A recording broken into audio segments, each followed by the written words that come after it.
안녕하세요. 철로역정을 진행하는 호빵 목사 이민신 목사입니다. 샛길 초원으로 들어섰다가 낭패를 본 크리스찬과 소망은 다시 순례이기로 돌아가려고 모든 힘을 다했지만 폭우로 인해 근처에 피난처를 찾을 수밖에 없었습니다.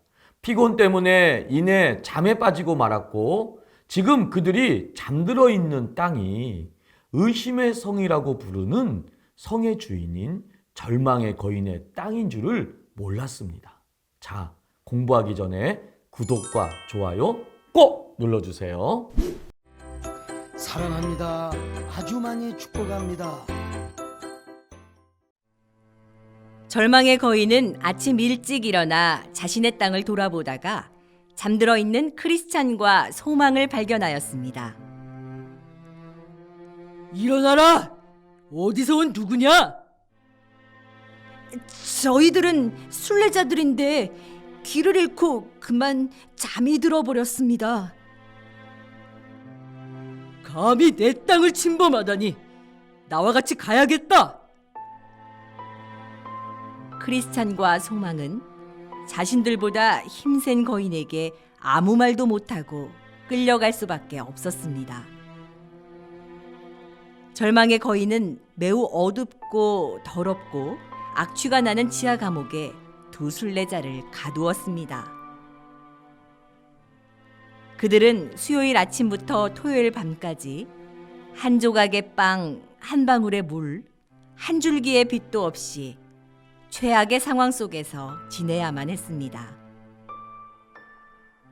크리스찬은 자신의 잘못 때문에 이러한 곤경에 빠졌다고 생각하니 배나 더 슬퍼졌습니다. 절망의 거인에겐 소심이라는 아내가 있었는데 수요일 밤 소심은 두 순례자를 무자비하게 때리라고 주문하였습니다. 목요일 아침 절망 거인은 두 순례자를 무지막지하게 때렸고 매를 맞고 쓰러진 두 사람은 하루 종일 탄식하고 또 탄식하였습니다.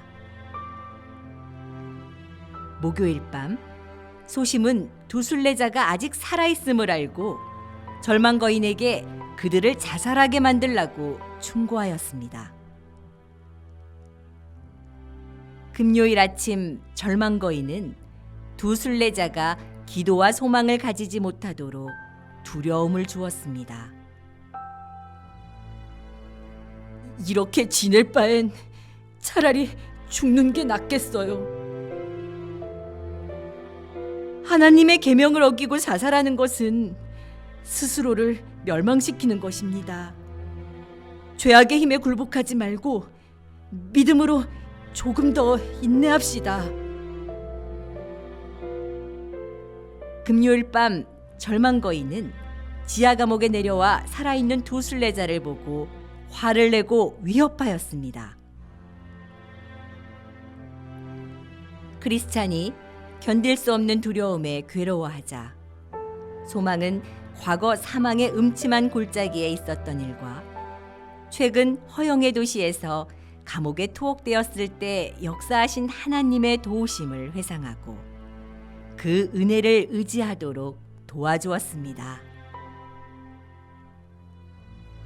토요일 아침이 밝자 절망 거인은 두 순례자에게 성뜰에 있는 뼈와 해골들을 보여주며 열흘 안에 죽게 될 것이라고 위협을 하며 마구마구 때렸습니다. 토요일 밤이 되어서야 두 순례자는 비로소 기도하기 시작하였고 주일 새벽까지 계속된 기도 속에서 크리스찬은 가슴 속에 있는 약속이라는 열쇠를 기억해내었습니다. 두 사람은 그 열쇠로 모든 문을 열고 탈출하였습니다.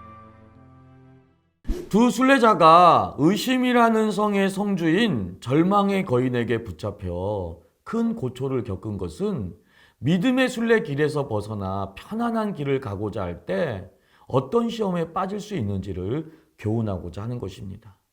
육신의 안락과 편안한 신앙생활은 잠깐은 좋을지 모르지만 곧바로 의심과 절망의 시험에 빠진다는 것을 존 버녀는 교훈하고 싶어 하는 것입니다.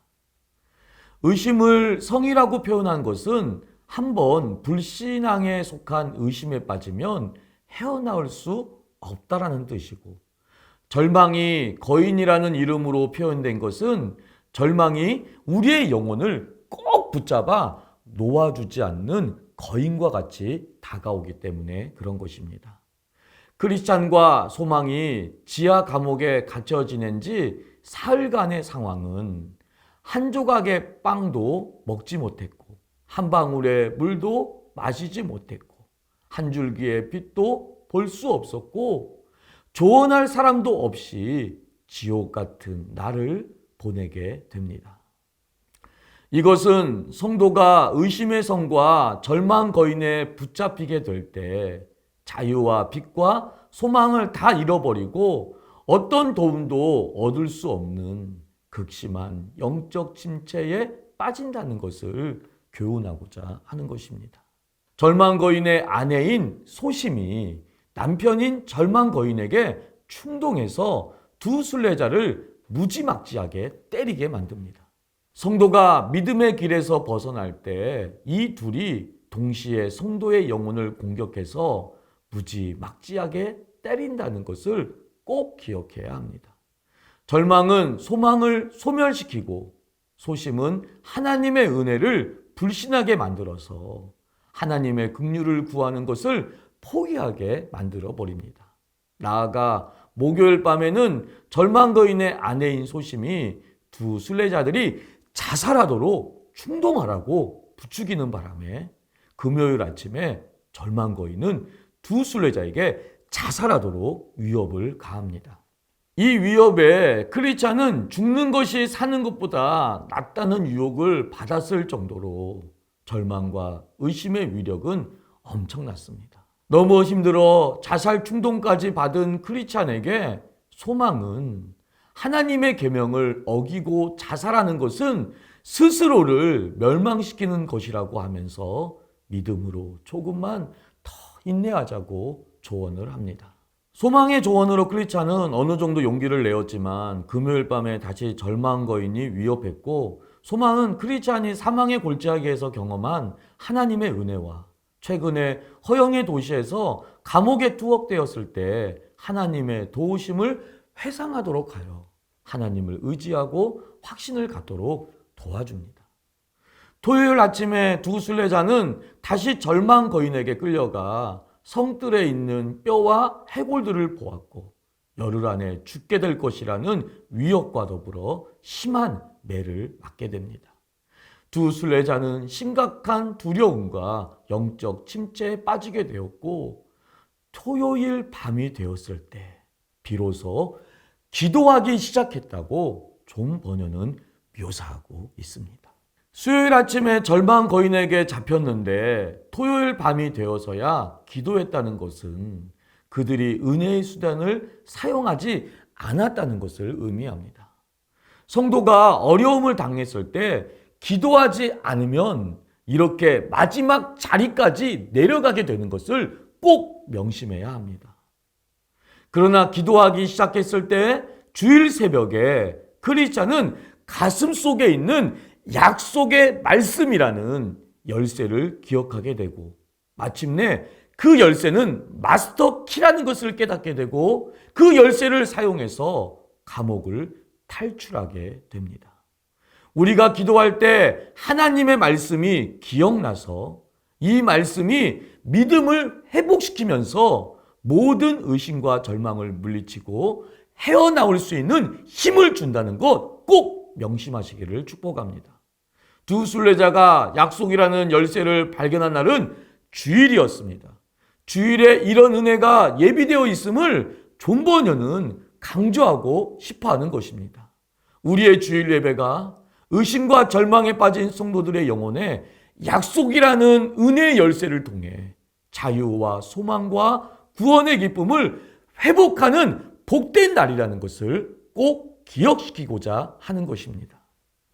사랑하는 성도님들, 코로나 팬데믹의 장기화로 현장에서 예배드림보다 집에서 온라인으로 예배드리는 횟수가 많아지다 보니 혹시 신앙생활이 느슨해지고 영적 긴장감도 느슨해져 있지 않습니까?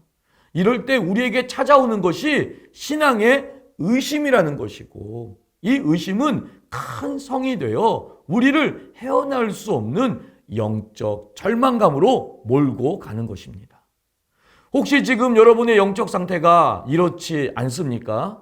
그렇다면 주저하지 마시고 지금 바로 기도라는 무기를 사용하시기를 축복합니다.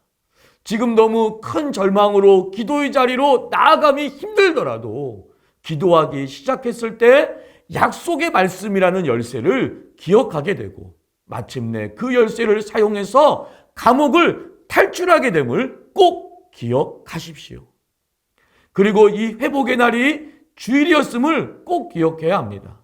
우리가 드리는 주일 예배는 이렇게 의심과 절망에 빠진 우리 영혼에 약속이라는 은혜 열쇠를 주어 구원의 감격과 기쁨을 회복해 하는 복된 날이라는 것 꼭 명심하시기를 축복합니다. 다음 시간을 기대해 주세요. 감사합니다.